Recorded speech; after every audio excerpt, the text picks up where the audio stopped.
Your Excellency Abdullah Shahid, President of the 76th United Nations General Assembly, Your Excellency Secretary General Antonio Guterres, Your Excellency President Moon Jae-in, and distinguished leaders from around the world, it is an honor to be here today. We're BTS, appointed as Special Presidential Envoys of the Republic of Korea. We're here today to share the stories of our future generation. Before we came here, we asked the young people in their teens and 20s around the world about their past 2 years and about the world they find themselves in today. Jin will share some of the answers we received. Yes, should we take a look? You can feel the good vibes from just looking at these.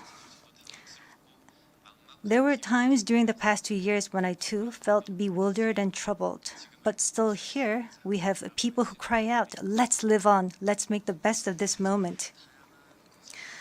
Because we can't stand still when we are in the ideal time of our lives to take on new challenges. It wasn't as if we could blame anyone, and you must have felt the frustration. Here I'm the same as I was yesterday, but the world changed like we were transported in a flash to a parallel world. I was saddened to hear that entrance and graduation ceremonies had to be canceled. These are moments in life you want to celebrate, and missing out on them must have been upsetting. We were heartbroken when our long-planned concert tours were canceled. And for a while, we yearned for the moments we wanted to make complete.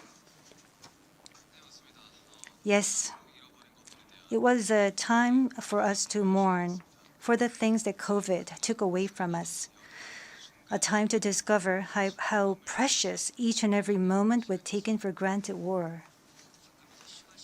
Suga mentioned the precious things we'd taken for granted, and lots of people answered our question by sharing pictures of their precious moments. Many people showed how they share their moments with nature. I think during these 2 years, they found dear the time they experienced and care for nature. Yes, but maybe because we feel an encroaching sense of dread that our time on this earth is limited, we just talked about the things we mourn, and I shudder to think about mourning for the earth. Everyone agrees that climate change is an important problem, but talking about what the best solution might be, that's not easy. It's a topic that's tough to make conclusions about. Yes, it is a tough discussion, but I learned while preparing for today that there are many young people who have an interest in environmental issues and choose it as their field of study.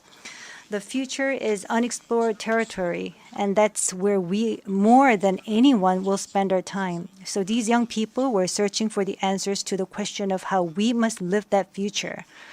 So I hope we don't just consider the future as grim darkness.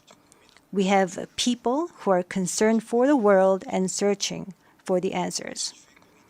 There are still many pages left in the story about us, and I thought we shouldn't talk like the ending's already been written. Of course, sometimes the world seems stuck in place even if you're ready to go.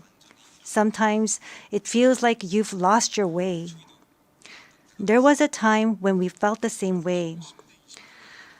I've heard that people in their teens and 20s today are being referred to as COVID's lost generation, that they've lost their way at a time when they need the most diverse opportunities and must try new things. But I think it's a stretch to say they're lost just because the paths they tread can't be seen by grown-up eyes. Yes, take a look at these pictures.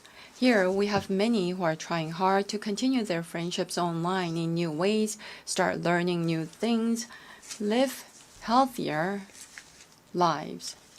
I'm sorry, excuse me.